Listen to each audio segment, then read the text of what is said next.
ಈ ಸತಿ ನಾವು ದಸರಾ ವೆಕೇಶನ್ಗೆ ಎಲ್ಲಾದ್ರೂ ಟ್ರಿಪ್ ಹೋಗೋಣ ಅಂತ ಪ್ಲಾನ್ ಮಾಡಿದ್ವಿ. ನಮ್ ಕಾರ್ ತಗೊಂಡಾಗಿಂದ ಇದುವರೆಗೂ ಲಾಂಗ್ ಡ್ರೈವ್ ಎಲ್ಲೂ ಹೋಗೇ ಇಲ್ಲ. ಹಾಗಾಗಿ ಒಂದ್ ಲಾಂಗ್ ಟ್ರಿಪ್ ಹೋಗೋಣ ಅಂತ ನಮ್ಮ ಪಯಣ ಕೇರಳ ಕಡೆಗೆ. Hi hello everyone, welcome back to my channel Smitha's life journey.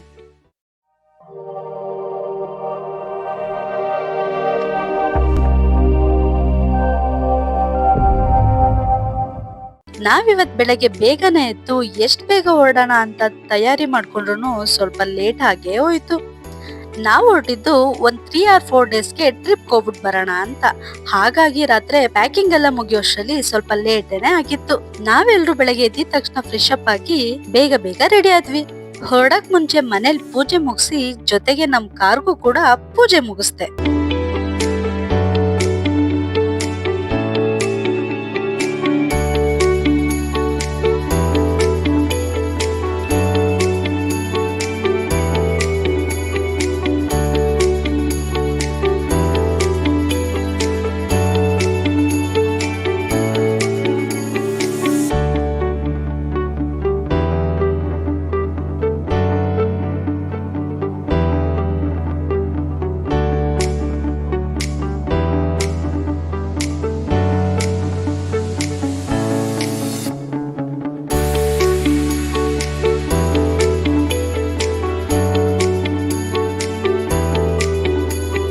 ಹೊರಗಡೆ ಹೋಗಿ ಎಷ್ಟ್ ಎಂಜಾಯ್ ಮಾಡ್ತೀವೋ ಗೊತ್ತಿಲ್ಲ, ಆದ್ರೆ ಸೇಫ್ ಆಗಿ ಹೋಗಿ ಸೇಫ್ ಆಗಿ ಮನೆಗ್ ಸೇರ್ಬೇಕಲ್ವಾ. ಅದಕ್ಕೆ ನಾವ್ ಎಲ್ಲೇ ದೂರ ಪ್ರಯಾಣ ಮಾಡಕ್ ಹೊರಟ್ರು ಮೊದ್ಲು ಗಾಡಿ ಪೂಜೆ ಮಾಡ್ದೆ ಹೊರಡೋ ಮಾತೇ ಇಲ್ಲ. ನಾನ್ ಮಾಡೋ ಪ್ರತಿಯೊಂದ್ ಕೆಲ್ಸಕ್ಕೂನು ರಾಯರ ಆಶೀರ್ವಾದ ಇರ್ಲೇಬೇಕು. ಹಾಗಾಗಿ ನಮ್ ಜರ್ನಿ ಸ್ಟಾರ್ಟ್ ಆಗೋಕ್ ಮುಂಚೆ ಆನಂದ್ಗೆ ಕುಂಕುಮ ಇಟ್ಟು ರಾಯರದ್ದು ಮಂತ್ರಾಕ್ಷತೆನ ಅವ್ರ ತಲೆ ಮೇಲೆ ಇಟ್ಟೆ. ರಾಯರ ಆಶೀರ್ವಾದ ಇದ್ರೆ ಅಷ್ಟೇ ಸಾಕು, ನಮ್ಗೆ ಯಾವ ಭಯ ಕೂಡ ಇರಲ್ಲ.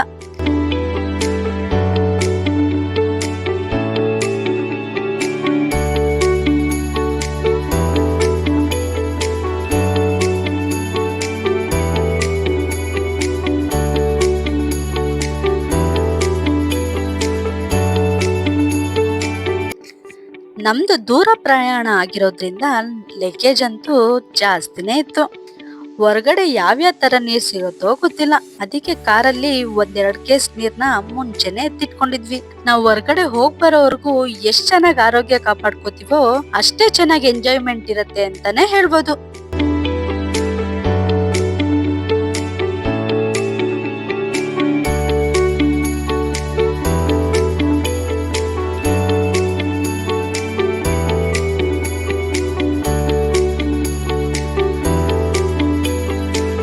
ಮನೆ ಬಿಟ್ಟ ತಕ್ಷಣ ನಾವು ಹೊರಟಿದ್ದೆ ಪೆಟ್ರೋಲ್ ಬಂಕ್ ಕಡೆಗೆ. ಗಾಡಿಗೆ ಫುಲ್ ಟ್ಯಾಂಕ್ ಪೆಟ್ರೋಲ್ ಅಂತೂ ಆಯ್ತು. ಆಮೇಲೆ ಇಲ್ಲಿ ನೋಡಿ ನಮ್ ಪುಟಾಣಿಗಳನ್ನ, ಅವ್ರ ಜಾಗನ ತೇಟ್ ಮನೆ ತರನೇ ಮಾಡ್ಕೊಬಿಟ್ಟಿದ್ದಾರೆ.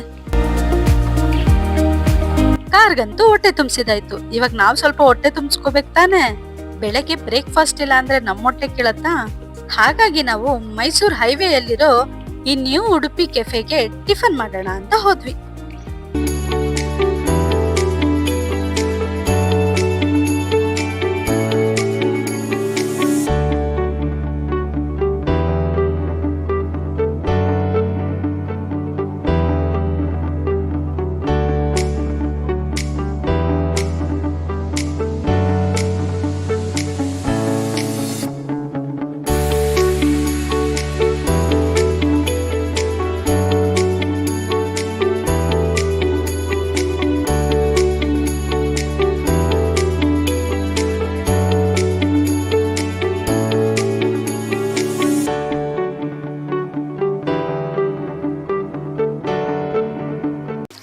ನಾವು ಮನೆ ಬಿಟ್ಟಿದ್ದು 7:30ಗೆ.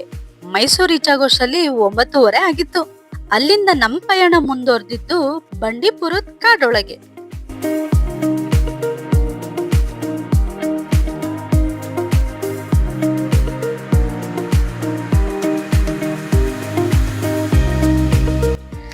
ಬಂಡೀಪುರಕ್ ನಾವ್ ಎಂಟ್ರ್ ಆಗ್ತಿದ್ದಂಗೆ ಮೊದ್ಲು ನಮ್ ಕಣ್ಣಕ್ ಕಾಣಿಸಿದೆ ಈ ಗಜರಾಜ.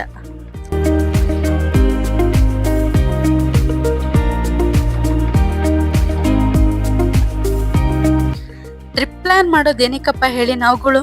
ಮಕ್ಳಿಗೆಲ್ಲ ಎಂಜಾಯ್ಮೆಂಟ್ ಇರ್ಲಿ ಅಂತ, ಜೊತೆಗೆ ನಮಗೂ ಸ್ವಲ್ಪ ಪ್ಲೇಸ್ ಚೇಂಜಸ್ ಆಗ್ಲಿ ಅಂತ. ಅದ್ರ ಜೊತೆ ಮೈನ್ ರೀಸನ್ ಏನ್ ಹೇಳಿ, ಆ ಕಮಿಟ್ಮೆಂಟು ಈ ಕಮಿಟ್ಮೆಂಟು ಅಂತ ಮೈಂಡ್ ತುಂಬಾನೇ ಸ್ಟ್ರೆಸ್ ಆಗಿರುತ್ತೆ. ಆ ಮೈಂಡ್ಗೂ ಸ್ವಲ್ಪ ರಿಲ್ಯಾಕ್ಸೇಷನ್ ಬೇಕಲ್ಲ, ಅದಕ್ಕೋಸ್ಕರನೇ ಈ ತರ ಪ್ಲಾನ್ಗಳು ಮಾಡೋದು.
ನಮ್ಗಂತೂ ಕಾಡಲ್ಲಿ ಹೋಗ್ತಾ ಹೋಗ್ತಾ ತುಂಬಾನೇ ಪ್ರಾಣಿಗಳು ಕಾಣಿಸ್ತು.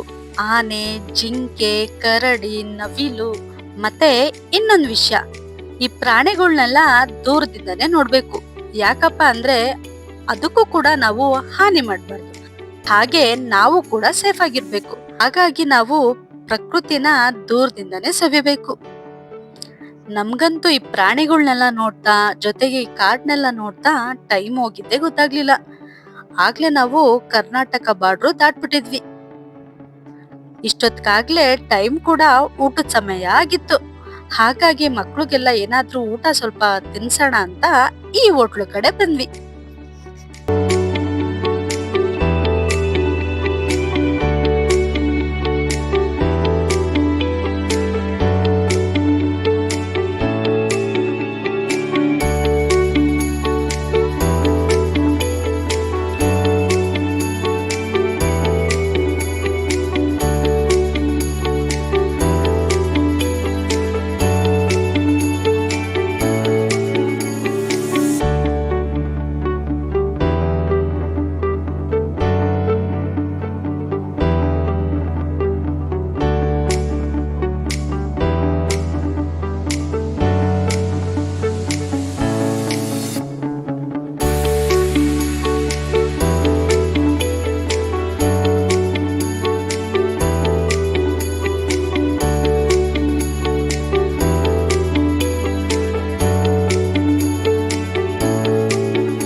ಊಟ ಮುಗಿಸ್ಕೊಂಡು ನಾವ್ ನಮ್ ಪ್ರಯಾಣನ ಮುಂದುವರ್ಸಿದ್ವಿ.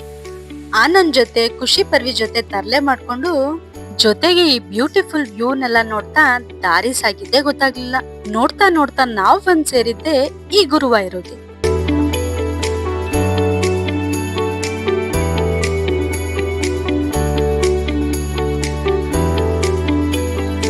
ಎಲ್ಲಾ ಪ್ಲೇಸಲ್ಲೂ ಮುಂಚೆನೆ ಆನಂದ್ ರೂಮ್ ಬುಕ್ ಮಾಡಿದ್ರು.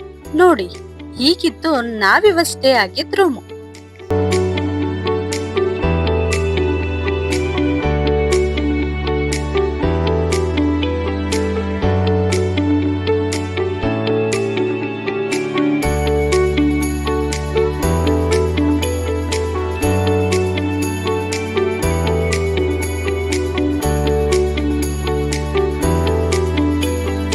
ನಮ್ಗೆ ಇವತ್ತಿನ ದಿವಸ ಜರ್ನಿ ಏನ್ ನಮ್ಗಷ್ಟು ಸ್ಟ್ರೈನ್ ಅನ್ಸ್ಲಿಲ್ಲ. ಹಾಗಾಗಿ ನಾನು ಆನಂದ್ಗೆ ಇವಾಗ್ಲೇ ದೇವ್ರ ದರ್ಶನಕ್ಕೆ ಹೋಗ್ಬಿಟ್ಟು ಬರೋಣ ಅಂತ ಹೇಳ್ದೆ. ನಾವೆಲ್ಲರೂ ಕೂಡ ಸ್ನಾನ ಮಾಡ್ಕೊಂಡು ಈ ರೀತಿ ರೆಡಿ ಆಗಿ ದೇವಸ್ಥಾನ ಕಡೆ ಹೊರಟ್ವಿ.